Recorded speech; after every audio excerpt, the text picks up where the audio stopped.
Pessoal, bom dia. Estaremos aí dando assunto ao nosso quarto bimestre, certo? O assunto aí com o tema de hidrostática, ok? De antemão, quero dizer para vocês que vou disponibilizar esse link aí desse vídeo aqui, dessa gravação, na verdade, no Google, lá, sala de aula, né, na plataforma de vocês, e no grupo do WhatsApp também aí das turmas do primeiro ano, ok? Com esse assunto aí nós vamos fechar o quarto bimestre. Na aula de hoje, apenas uma gravação com uma introdução, uma leve introdução aqui sobre o que nós vamos estudar, certo? E nas próximas aulas eu irei fazer a gravação de forma em que eu apareça no vídeo para estar mostrando para vocês ali algumas explicações no Data Show, ok? Mas esse bimestre vamos ver se alguns alunos aí que não levaram tão a sério os bimestres anteriores, vamos ver se a gente começa a levar mais aí. Esse assunto é de extrema importância, sobretudo para o segundo ano, quando a gente começar a estudar termodinâmica e por aí vai, ok? Então, pessoal, hidrostática está relacionada com a palavra hidro aí, só um minutinho. A palavra hidro aí, ó, está relacionado com água, certo? E estática, movimento dos corpos, ok? Estática está relacionada com comportamento ou movimento dos corpos. Na verdade, está relacionado com o repouso, ou seja, o repouso do corpo imerso na água, certo? Como o hidro é um prefixo aí que designa água, então nós vamos estudar aí o comportamento dos corpos na água. Que na verdade, como nós veremos aí, não é só na água. Nós vamos estudar o movimento dos corpos, ou o comportamento dos corpos imersos em qualquer fluido, não é só na água. Certo? Esse nome aí, hidrostática, acabou se consagrando pelo tempo, como se tivesse relacionado só com a água, porque os primeiros estudos estavam relacionados apenas, de fato, com a água. Os primeiros experimentos feitos eram com a água. Mas o nosso estudo aqui vai se voltar para qualquer fluido, não só a água, qualquer fluido, ok? E aí alguém pode já estar se perguntando, professor, e o que é um fluido? Pessoal, fluido, de forma grosseira, é qualquer líquido ou gás, certo? É qualquer substância que no seu estado natural ela tenha a configuração, digamos assim, do recipiente em que ela está inserida, ok? Fluido é qualquer substância que tem a capacidade de escoamento, certo? Então nós vamos nos referir aqui apenas a líquidos ou gases, ok? Não substâncias no estado sólido. Então vamos lá, pessoal, aí uma breve introdução, aí ó, hidrostática, estuda o comportamento dos corpos em repouso imersos em um fluido. E fluido, como eu acabei de falar aí, ó, qualquer líquido ou gás, certo? Aqui. Qualquer líquido ou gás. E aí, esse estudo vai relacionar grandezas como densidade, pressão, volume e empuxo. Nós vamos entender aí, através do princípio de Arquimedes, o que é esse trocinho aqui chamado empuxo, certo? Essas outras três grandezas aqui vão ter uma enorme relação e vocês vão precisar entender aí para estudos vindouros, ok? Então, pessoal, aí uns princípios e teoremas que nós vamos estudar detalhadamente nesse bimestre, certo? Eu vou falar aqui só por cima o que é que a gente vai estudar, mas isso aí nós vamos entrar com afinco. Eu vou tirar uma aula aí para cada princípio ou teorema desse que nós vamos estudar, certo? Então nós temos aí primeiro o teorema de Stevens, que é a relação entre pressão e altura. É a relação entre pressão e altura, ok? Você tem aí um recipiente, você tem aí dois corpos imersos em pontos diferentes, ponto 1 e ponto 2, e a diferença de altura entre esses pontos aí vai me dar uma diferença de pressão também, certo? Essa diferença de pressão pode ser explicada pelo teorema de Stevens, que nós vamos estudar mais à frente, ok? E aí nós temos o princípio de Pascal, ok?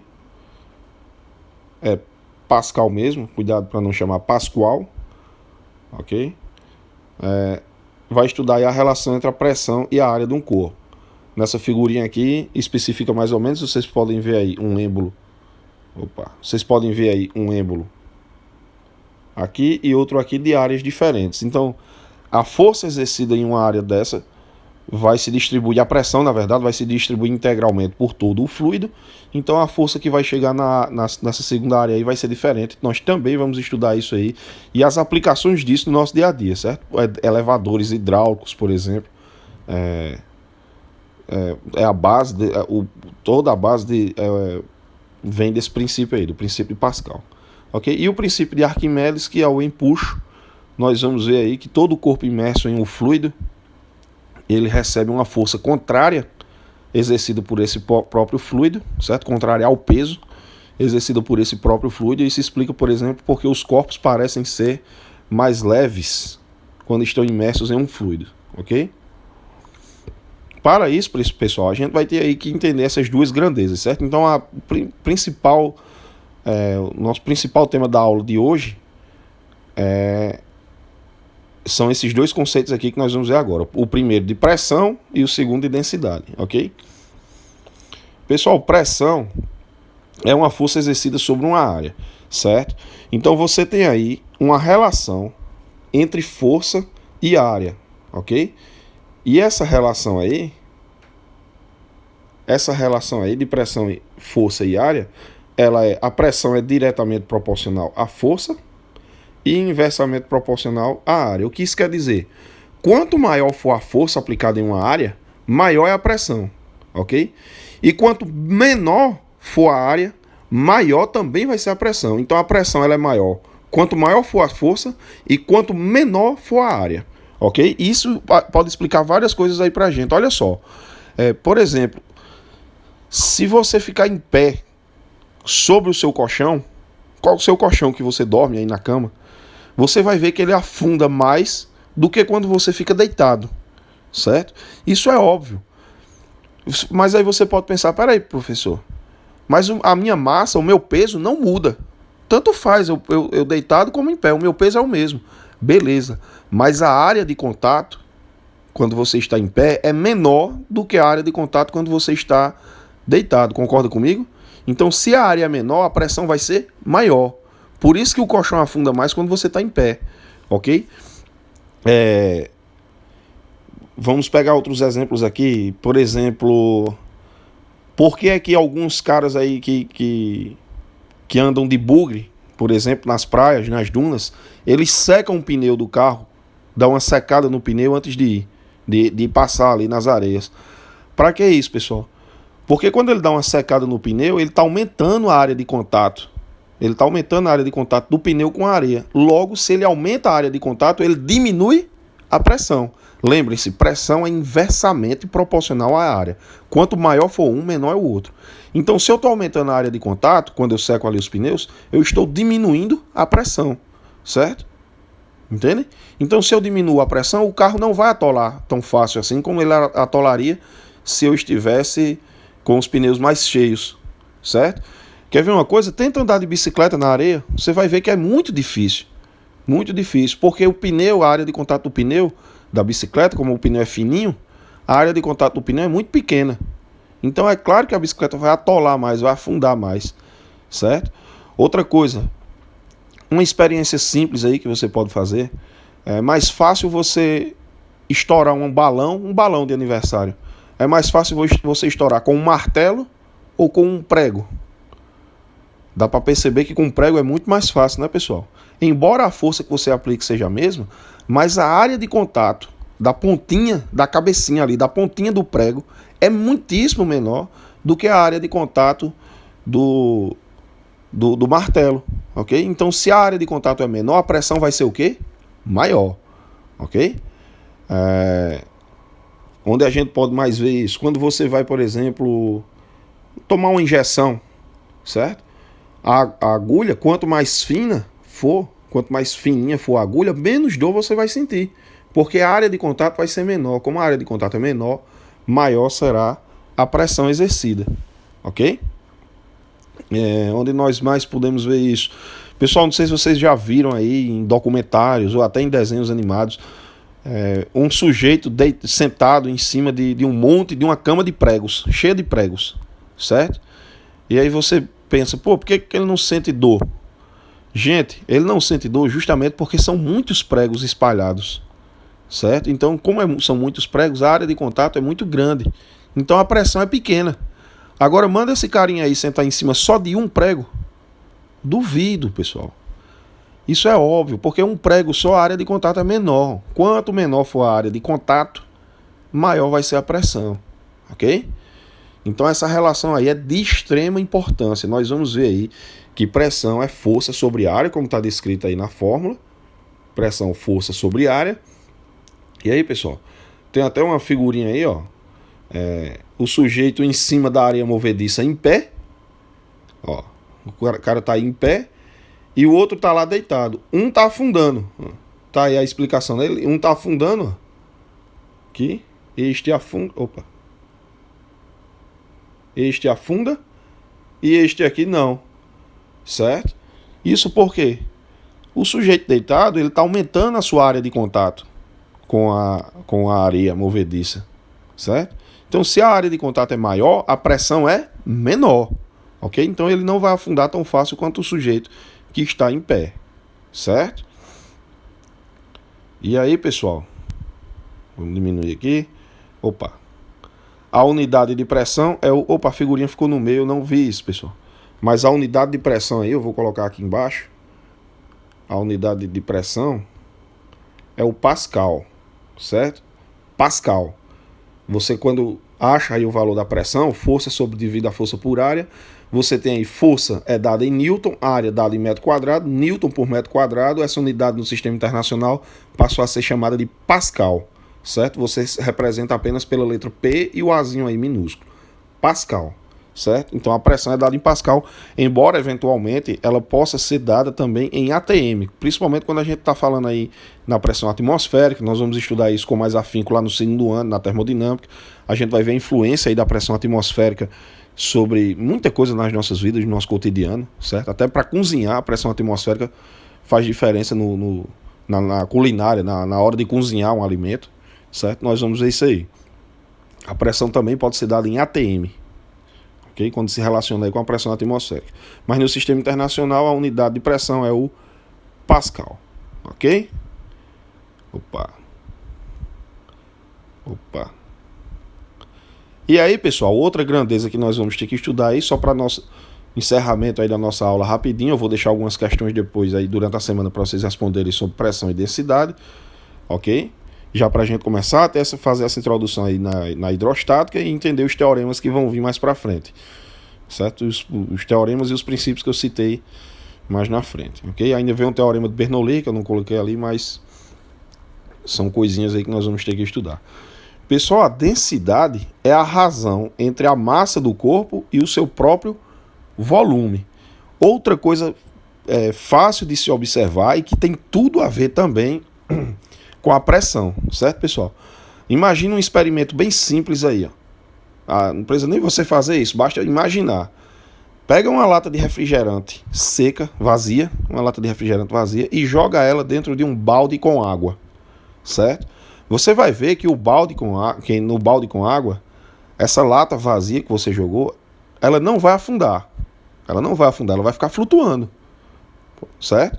Porém, se você amassar essa lata e jogar lá de novo, você vai ver que aí sim ela vai afundar. Aí você pode pensar, peraí, professor, mas eu não alterei a massa da lata. A massa é a mesma, ok? Sim, mas você alterou o volume dela. Você diminuiu o volume da lata quando você amassou. E quanto menor for o volume, maior será a densidade. Certo, pessoal? Então veja que é uma grandeza bem parecida com a de pressão também. Densidade é a massa de um corpo sobre o seu volume. Ok? Aqui nós temos a expressão matemática que define massa por volume. Pessoal, essa letrinha aqui não é o P não, certo? Para não confundir aí com pressão. Essa letrinha aí é uma letra grega ρ, que vai designar aí a densidade, certo? Alguns livros e alguns artigos aí vêm com a letra D mesmo, de densidade, ok?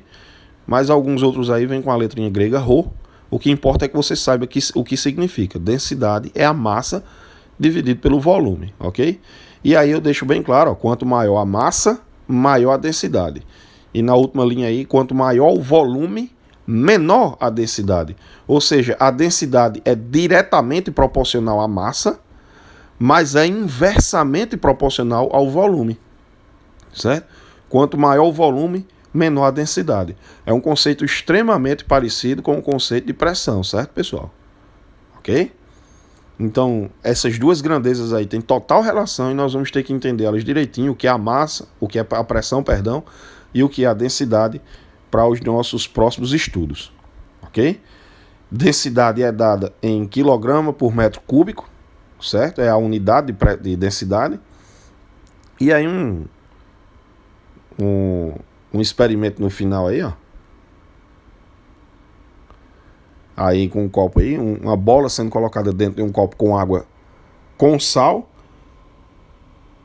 sem sal, perdão, aí no primeira ocasião, e no outra ocasião aí, a bola sendo colocada dentro da água com sal. Em uma situação ela afunda e na outra não, certo? Quem aí já toma banho de mar aí, tenta boiar, né? Você vai ver que é mais fácil boiar no mar, ficar boiando ali no mar, do que na piscina, certo? Isso porque o mar tem muito sal, a água tem muito sal. E o sal ali dentro da água aumenta a densidade da própria água, certo? Então você não vai afundar tão fácil como afunda numa piscina, por exemplo, ok? Então, pessoal, nós temos aí densidade e a massa pelo volume. Eu vou deixar também aí um artigozinho aí da internet mesmo, para vocês darem uma lida também. Não vou disponibilizar o material escrito por mim mesmo, pessoal, até mesmo porque a escola aí fez uma restrição com folhas e 1, 2 folhas eu prefiro nem fazer, ok? Mas esse material, esse mesmo data show eu vou deixar lá no Google Sala de Aula e também deixarei aqui esse vídeo e mais um artigo aí para vocês darem uma lida, ok? Pessoal, eu acho que por hoje é só isso mesmo, certo? Só para a gente começar a entender o que vamos estudar esse bimestre. Para a próxima semana já deixarei algumas questões e continuarei esse assunto aí de hidrostática, que na verdade começarei, né? Hoje eu não comecei nada. Fui só deixar aí um conceito de pressão e densidade para vocês e o que é que a gente vai estudar, certo? O que é hidrostática, certo? Lembrando que apesar do nome hidro, não é só com água que nós vamos estudar, é qualquer fluido. Essa relação é dada com qualquer fluido. E alguns princípios aí que nós vamos estudar de extrema importância, como o princípio de Pascal, teorema de Stevens, e muita coisa aí que a gente vai ter que entender aí no nosso dia a dia. Por exemplo, por que as nossas caixas d'água são colocadas na parte de cima? Na sua casa, certamente a caixa d'água é colocada na parte de cima da sua casa. Por quê? Na parte mais alta possível da casa. Por que isso? Vamos entender por quê, pessoal. Apesar de ser uma coisa aparentemente simples, mas nós vamos entender toda essa relação aí com a altura, com a gravidade, certo? Porque a caixa d'água tem que ser colocada na parte mais alta da sua casa. Pessoal, abraço a todos, bons estudos. Lembrando que essa gravação aqui está sendo feita na sexta-feira, certo? Por problemas da internet, talvez eu não consiga disponibilizar hoje ainda, mas para amanhã eu já deixe ela. No caso, amanhã, no sábado. Certo, pessoal? Bons estudos, abraços a todos e bom dia.